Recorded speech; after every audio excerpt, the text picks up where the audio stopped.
guys, welcome back to my channel Shree Passion. In this video வந்து நம்ம biryani powder எப்படி செய்யறது அப்படினு பார்க்கலாம். நான் அதுக்கு வந்து கொரியாண்டர் சீட் இருக்குல்ல, தனியா சொல்வாங்கல, அது வந்து ஒரு 3 டேபிள்ஸ்பூன் போட்டுருக்கேன். அப்புறம் சீரகம் வந்து ஒரு 4 டீஸ்பூன் போட்டுருக்கேன். அதுக்கப்புறம் சோம்பு வந்து 1 டீஸ்பூன் போட்டிருக்கேன், கொஞ்சமாக போட்டால் போதும் அது. அதுக்கப்புறம் மேஸ், இது வந்து ஜாதி பத்திரி அப்படின்னு சொல்லுவாங்க, அது வந்து 3 போட்டிருக்கேன், பூ மாதிரி இருக்கும். இது வந்து க்ளவுஸ் கிராம்பு, அது வந்து ஒரு டீஸ்பூன் அளவுக்கு ஒரு 10 போட்டுக்கோங்க. அப்புறம் சின்னமன், இது வந்து அந்த பட்டை இருக்குல்ல, அது வந்து பெரிய ஒரு பட்டை, சின்னதாக இருந்துச்சுன்னா ஒரு 5 பட்டை அந்த மாதிரி போட்டுக்கோங்க. அதுக்கு அடுத்தது வந்து ஏலக்காய், காடமம் ஒரு 10. நெக்ஸ்ட் வந்து நட்மெக், இது வந்து ஜாதிக்காய் அப்படின்னு சொல்லுவாங்க, அது ஒன்று மட்டும் போடுறேன், அதை நம்ம வந்து இடித்து போட்டுக்கலாம். அதுக்கப்புறம் இது வந்து பிளாக் காடமம், கருப்பு ஏலக்காய், அது ஒரு 4 போட்டிருக்கேன். அப்புறம் பெப்பர், பிளாக் பெப்பர், அது வந்து ஒரு 2 டீஸ்பூன் போட்டுக்கலாம். அப்புறம் ஸ்டார் அனைஸ், இது வந்து அன்னாச்சி பூ சொல்லுவாங்கள்ல, அது வந்து ஒரு 5 பூ இல்லை 4 போட்டுக்கிறேன்.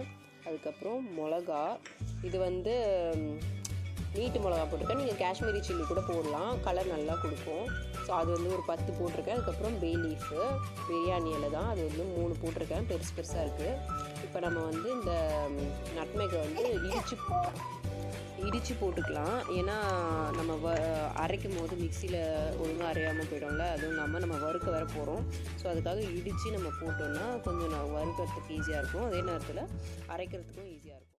நெக்ஸ்ட் வந்து இந்த எல்லா இன்க்ரீடியன்ட்ஸுமே ஒரு பேனில் வச்சு நம்ம நல்லா ட்ரை ரோஸ்ட் பண்ணிக்கலாம். இது ரொம்ப கரெக்டாக வறுக்கணும் அப்படின்லாம் இல்லை, ட்ரையாக ஆனால் இது போதும். ஸோ வந்து நம்ம எல்லாத்தையுமே ஒரு ரஃப்பாக சும்மா அந்த ட்ரையாக ஆகிற வரைக்கும் நம்ம வறுத்துக்கலாம். தீஞ்செலாம் போயிடாமல் பார்த்துக்கோங்க, லைட்டாக நீங்கள் வறுத்தா போதும். ஸோ எல்லாத்தையுமே நல்லா நீங்கள் வறுத்து மிக்ஸி ஜாரில் போட்டு நல்லா காய வச்சுட்டு அரைங்க, சூடாக போட்டுறாதீங்க. ஸோ நல்லா காய வச்சுட்டு மிக்ஸி ஜாரில் போட்டு நல்லா அரைச்சி எடுத்துக்கோங்க.